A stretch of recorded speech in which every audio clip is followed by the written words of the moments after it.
সঙ্গীদের সঙ্গে মিলে স্ত্রীকে গণধর্ষণ ও খুন স্বামীর। চাঞ্চল্যকর এই অভিযোগ উঠেছে দক্ষিণ ২৪ পরগনার জীবনতলায়। মাত্র ১ মাস আগে ১৯ বছরের ওই তরুণীর বিয়ে হয় সন্তোষপুরের বাসিন্দা এক যুবকের সঙ্গে। তবে বিয়ের পর তিনি থাকছিলেন বাপের বাড়িতেই। তরুণীর মায়ের দাবি, সোমবার কলেজে যাওয়ার নাম করে মেয়ে বাড়ি থেকে বেরোয়। পরে জানা যায় স্বামী তাকে কলেজ থেকে নিজের বন্ধুর বাড়িতে নিয়ে গিয়েছেন। এ নিয়ে তরুণীর স্বামীর সঙ্গে ফোনে কথা কাটাকাটিও হয় তরুণীর মায়ের। বন্ধু বান্ধব নিয়ে ঘুরতে গিয়েছে, তখন আমার মনের মধ্যে সন্দেহ হচ্ছে যে মেয়ে যখন কলেজ থেকে নিয়ে গেছে, এখান থেকে জীবনতলার কলেজ থেকে হাওড়া বাড়ি থেকে, তাহলে আমার বাড়ি মল্লিকের মুড়ি কেন আসতে পারিনি বলে। এরপর থেকে দীর্ঘক্ষণ তরুণীর ফোন সুইচ অফ ছিল। মঙ্গলবার সকালে ফের ফোন করা হলে ফোন তোলেন তরুণীর স্বামী।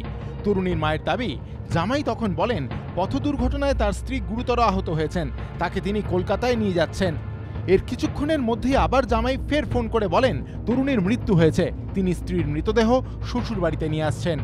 সেখানে পৌঁছলে স্থানীয়রা ওই যুবককে মারধর করেন। তরুণীর মায়ের দাবি, তখন তিনি স্বীকার করেন তার স্ত্রীর মৃত্যু পথ দুর্ঘটনায় হয়নি, এর জন্য তার বন্ধুরা দায়ী। গুজরাট পর্যন্ত যাচ্ছি, বাড়ি থেকে ফের খবর আসছে মেয়ে খুব বেতাল। বাড়ি ফের ঘটপুর কাছাকাছি এসে গেছি, ফের বলছে যে মেয়ে মরে গেছে। আপনার কি মনে হয়? আমার মনে হচ্ছে ধর্ষণ করে মেয়ে মেরে দেবে।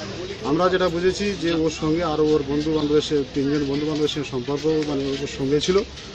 আমাদের আনুমানিক যে ওরা ওকে ধর্ষণ করে মেরেছে।